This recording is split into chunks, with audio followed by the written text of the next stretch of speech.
नमस्कार दोस्तों, स्वागत है आपका टीवी 24 में और मैं हूं अजय सिन्हा।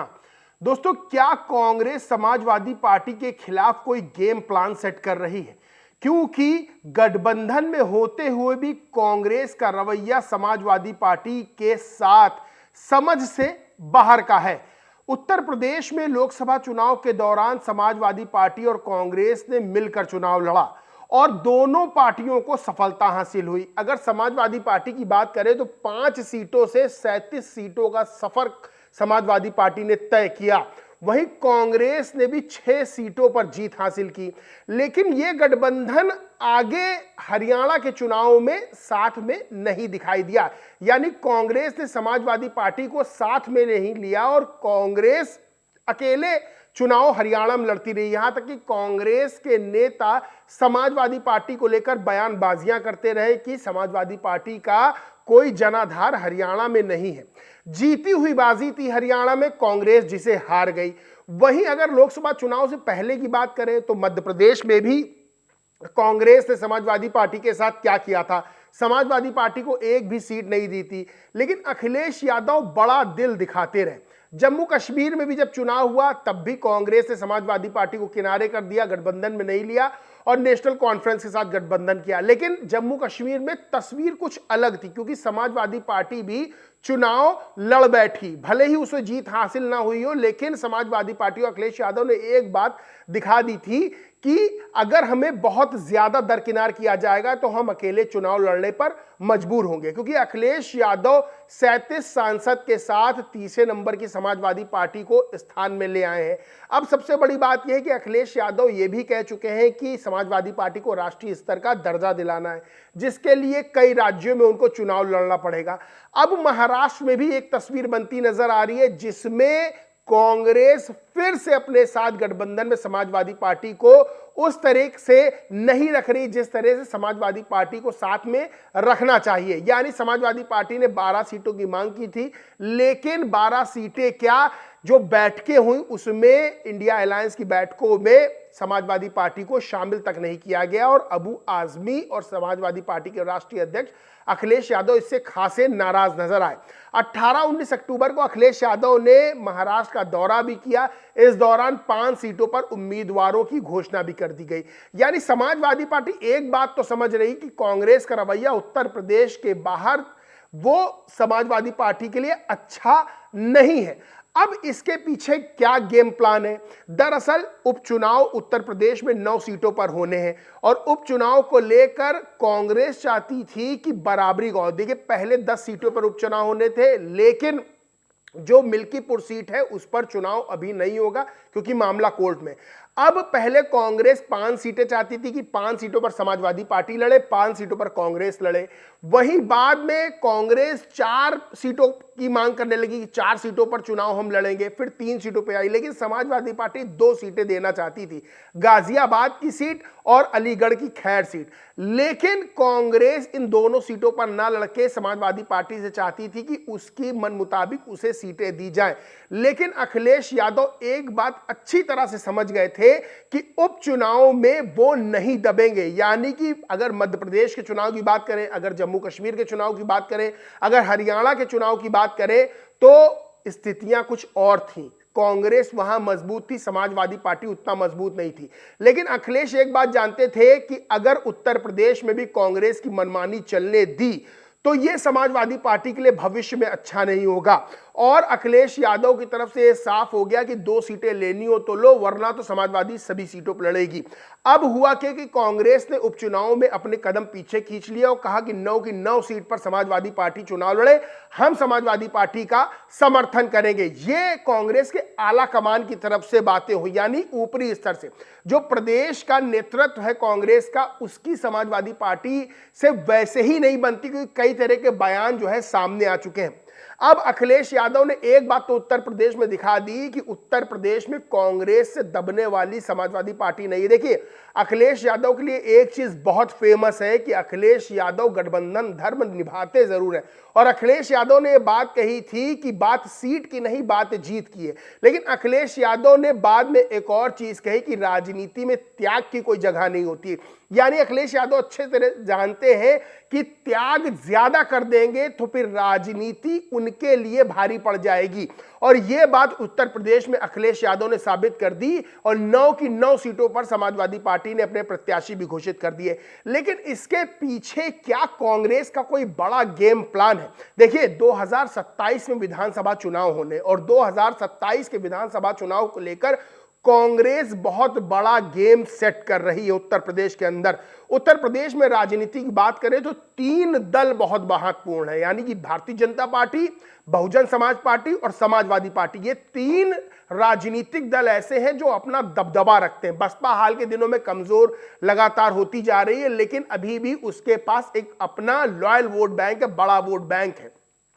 बीजेपी उत्तर प्रदेश में सबसे बड़ी पार्टी है ही है। वहीं समाजवादी पार्टी ऐसी है जिसने बीजेपी को धूल चटाई उत्तर प्रदेश के अंदर, और पिछली बार 2022 के चुनाव में भी गजब का परफॉर्मेंस समाजवादी पार्टी ने दिया था। अब 2027 में अखिलेश यादव समाजवादी पार्टी ये उम्मीद लेके चल रहे हैं कि सरकार हम ही बनाएंगे। लेकिन सबसे बड़ा सवाल यह खड़ा होता है कि क्या कांग्रेस अब लाइमलाइट में आके, यानी कांग्रेस कोई बहुत बड़ा गेम प्लान सेट कर रही है? देखिए, उपचुनाव में कांग्रेस का कदम पीछे खींचना एक बहुत बड़ा इशारा कर रहा है। इशारा यह कर रहा है कि 2027 में कांग्रेस अपनी मन मुताबिक सीटों पर लड़ने का प्लान बना रही है। सबसे बड़ी बात यह है कि 2027 में कितनी सीटों पर कांग्रेस लड़ेगी। देखिए, उपचुनाव में 50-50 की बात कांग्रेस की तरफ से हो रही थी। कांग्रेस का प्रदेश नेतृत्व, चाहे वो प्रदेश अध्यक्ष अजय राय हो, चाहे अन्य नेता हो, वो ये बार बार कह रहे थे कि हमने आला कमान को, यानी कांग्रेस आला कमान को सीटों की बात भेज दी है, हम 5 सीटों पर चुनाव लड़ना चाहते हैं।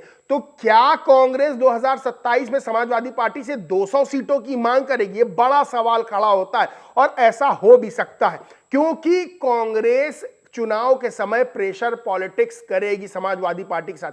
यह अलग बात है कि समाजवादी पार्टी उस प्रेशर पॉलिटिक्स में आती कि नहीं, क्योंकि उत्तर प्रदेश में स्थितियां अलग हैं और अखिलेश यादव ये जानते हैं कि कांग्रेस सिर्फ एक सपोर्टिव पार्टी के तौर पर है। अगर कांग्रेस अकेले चुनाव अपने दम पर लड़ती भी है तो 2022 में सिर्फ 2 विधायक बने थे कांग्रेस के। इसलिए कांग्रेस की स्थिति क्या है, अखिलेश यादव उत्तर प्रदेश में अच्छी तरह से जानते हैं। और सबसे बड़ी बात यह है कि कांग्रेस ये बात जानती है कि अखिलेश यादव की साइकिल पर सवार होकर ही वो अपनी स्थिति को उत्तर प्रदेश में मजबूत कर सकती है। सबसे बड़ी बात यही कि कांग्रेस क्या अखिलेश यादव से 200 सीटों की मांग करेगी? 200 सीटों की मांग करते करते वो 150 सीटों पर आएगी और फिर 100 से 150 सीटों के बीच वो दबाव बनाएगी किसी भी तरह से हमें सीटें इतनी मिल जाएं। लेकिन क्या अखिलेश यादव इन बातों को मानेंगे? क्योंकि 2027 में अखिलेश यादव के लिए बहुत उम्मीदें नजर आ रही हैं। और सबसे बड़ी चीज ये कि अखिलेश यादव कभी नहीं चाहेंगे कि ऐसी सरकार, अगर समाजवादी पार्टी की सरकार बन रही है तो ऐसी गठबंधन की सरकार बने जिसमें वो और उनकी पार्टी दबाव में रहे। क्योंकि अगर कांग्रेस इतनी ज्यादा सीटों की डिमांड करती है तो जाहिर सी बात है कि सफलता तो कांग्रेस को मिलेगी क्योंकि समाजवादी पार्टी से गठबंधन है।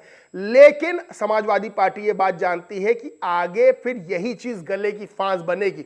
इसलिए 100 सीटों के अंदर गठबंधन अगर लगातार चलता रहा, क्योंकि गठबंधन में कई गांठें भी नजर आ रही हैं, लेकिन उत्तर प्रदेश में अगर ये गठबंधन 2027 में सामने आया तो 100 सीटों के अंदर अखिलेश यादव कांग्रेस को सिमटाएंगे। क्योंकि अखिलेश यादव कभी नहीं चाहते कि कांग्रेस समाजवादी पार्टी के मुकाबले टक्कर में खड़ी हो, क्योंकि अखिलेश ये बात जानते हैं कि कांग्रेस भी कभी नहीं चाहती है कि समाजवादी पार्टी जो हर राज्य में चुनाव लड़के उसको बराबर की या थोड़ी कम सीटें देके उसको मजबूत स्थिति में लाया जाए। देखिए, ये राजनीति है, यहां सभी राजनीतिक दल अपने अपने फायदे की बात सोचते हैं। हाँ, अखिलेश यादव ये जरूर कहते हैं कि बात सीट की नहीं, बात जीत की है, लेकिन अखिलेश यादव ये भी जानते हैं कि बहुत ज्यादा त्याग भी हानिकारक होगा। और कांग्रेस का रवैया क्या रहा है ये किसी से छुपा नहीं है, ना अखिलेश यादव से छुपा है, ना समाजवादी पार्टी के समर्थकों से छुपा है, कि कांग्रेस ने किस तरह से मध्य प्रदेश में, किस तरह से हरियाणा में समाजवादी पार्टी को कथित तौर पर राजनीतिक रूप से बेइज्जत करने का काम किया था। जम्मू कश्मीर में भी समाजवादी पार्टी को अगर वो 1-2 सीटें, 5 सीटें दे भी देते हरियाणा, मध्य प्रदेश और जम्मू कश्मीर में, तो कांग्रेस का कोई नुकसान नहीं होता, बल्कि एक उनको लॉयल साथी मिल जाता। लेकिन कांग्रेस ने क्या किया, इससे साफ तौर पता चलता है कांग्रेस उत्तर प्रदेश के बाहर समाजवादी पार्टी को आगे नहीं बढ़ने देना चाहती कथित तौर पर। वहीं अखिलेश यादव ये बात जानते हैं कि उत्तर प्रदेश में अगर कांग्रेस को बहुत बड़ा रूम दिया, बहुत बड़ा क्षेत्र दिया, तो कांग्रेस समाजवादी पार्टी की साइकिल पर सवार होकर स्थिति को मजबूत करेगी अपनी, और फिर कांग्रेस समाजवादी पार्टी के लिए ही मुसीबत बन सकती है। इसलिए 2027 में जो गठबंधन होगा, और अगर गठबंधन होता है तो सीटों का जो बंटवारा होगा वो बेहद दिलचस्प होगा, और असली रणनीति बीजेपी को हराने में जहां अखिलेश यादव की देखने वाली होगी, वहीं अखिलेश यादव की असली राजनीतिक रणनीति ये भी देखने वाली होगी कि वो कांग्रेस को कितनी कम से कम सीटों पर समेटते हैं। क्योंकि कांग्रेस की स्थिति उत्तर प्रदेश में क्या है ये अखिलेश यादव भी जानते हैं और हर कोई जानता है, और समाजवादी पार्टी की स्थिति उत्तर प्रदेश में क्या है ये राहुल गांधी भी जानते हैं, कांग्रेस का हर नेता भी जानता है, और हर वोटर भी जानता है कि समाजवादी पार्टी की स्थिति और कांग्रेस की स्थिति क्या है। इसलिए 2027 का चुनाव कांग्रेस और समाजवादी पार्टी गठबंधन के लिए बेहद दिलचस्प होना है, क्योंकि उपचुनाव में जो हुआ है, यानी सारी सीटों पर सपा लड़ रही है और कांग्रेस चुप बैठी है, 2027 में सीधे तौर पर कांग्रेस एक बड़ा गेम प्लान सेट कर रही है जो कि समाजवादी पार्टी के लिए अच्छा रहने वाला नहीं है अगर अखिलेश यादव रणनीति चूकते हो। और अगर अखिलेश यादव रणनीति सटीक बना लेते हैं और कांग्रेस को अपने मन मुताबिक सीटों पर समेट के उनके साथ गठबंधन करते हैं, तो यकीन मानिए 2027 में समाजवादी पार्टी बीजेपी के लिए बहुत बड़ी मुश्किलें खड़ी करने वाली है। बाकी दोस्तों, आप इस पूरे मामले पर क्या सोचते हैं, क्या मानते हैं, क्या आपको लगता है 2027 को लेकर और आज की राजनीति को लेकर, कमेंट करके जरूर बताएं। वीडियो अच्छा लगा हो तो लाइक करें, खूब शेयर करें, और चैनल को सब्सक्राइब नहीं किया तो सब्सक्राइब करके बेल आइकन जरूर दबा लें। धन्यवाद।